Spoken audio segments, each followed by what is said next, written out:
Hola, ¿qué tal? Mi nombre es Edmundo Casas. Estoy acá en este video básicamente porque varios amigos me contactaron y me pidieron que por favor se podía apoyar con la explicación lo más simple posible de por qué las redes neuronales se llaman redes neuronales y cómo funcionan y ciertos componentes básicos de cómo se aplica la inteligencia artificial. Lo que ven acá es básicamente un software, es un software que desarrollamos en la Universidad Técnica Federico Santa María por ahí por el año 2003 junto al PhD Reinaldo Vallejos y hoy día mi actual socio en Cowell, nuestra compañía que desarrollamos en 2007, Cristian Romero, y con quienes desarrollamos este aplicativo en ese momento para poder representar modelos de cadenas de Markov de parámetro discreto y de parámetro continuo.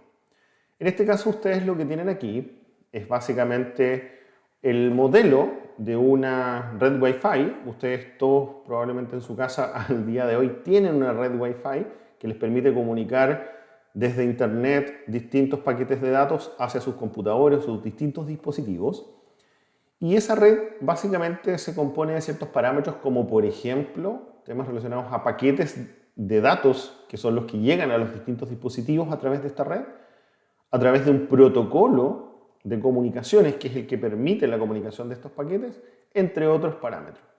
Teniendo estos parámetros y que básicamente se construyen a través de interpretar la realidad con ecuaciones para que después esas ecuaciones puedan ser representadas como matrices y después esas matrices puedan representar como grafos, donde el grafo tiene una similitud con una especie de red neuronal.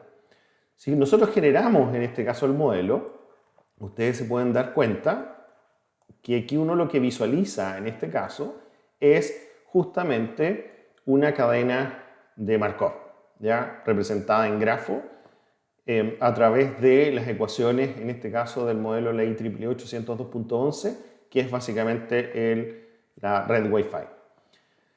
En este caso ustedes pueden visualizar directamente esta red como grafo y también pueden visualizar la matriz, que si ustedes se fijan contiene las probabilidades que básicamente conectan los distintos nodos. Esto se lee básicamente de la siguiente manera, donde el nodo 3 se conecta en este caso con el nodo 1 con una probabilidad 1, o el nodo 2 se conecta con el nodo 4, por ejemplo, con una probabilidad 0,37, ¿ya? Y eso se refleja acá en cada uno de los conectores, es decir, este nodo ¿ya? Se conecta con este otro ¿ya? Con una determinada probabilidad. Entonces, cuando uno resuelve, en este caso, esta cadena de Markov de parámetros discretos, uno obtiene, en este caso, una función de distribución de probabilidad o una función de masa de probabilidad, etc. Y aquí, por ejemplo, voy a resolver con una función de distribución de probabilidad discreta. Entonces, al resolver, en este caso, la función, tengo el gráfico de representación de las iteraciones y el comportamiento de las probabilidades, en este caso en el número de iteraciones, en el espacio de estados que básicamente tienen que ver con los nodos que existen en este grafo. Y si ustedes se fijan, aquí uno ve cómo están comportando en el tiempo los distintos valores según las iteraciones que se van dando.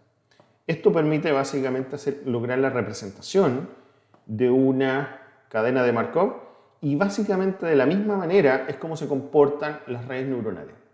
Uno ejecuta una operación entre matrices. Nosotros normalmente utilizamos muchos modelos convolucionales en nuestras redes neuronales para hacer machine learning, y la visualización de una red neuronal en el momento de aprendizaje es similar al que ustedes están viendo en pantalla.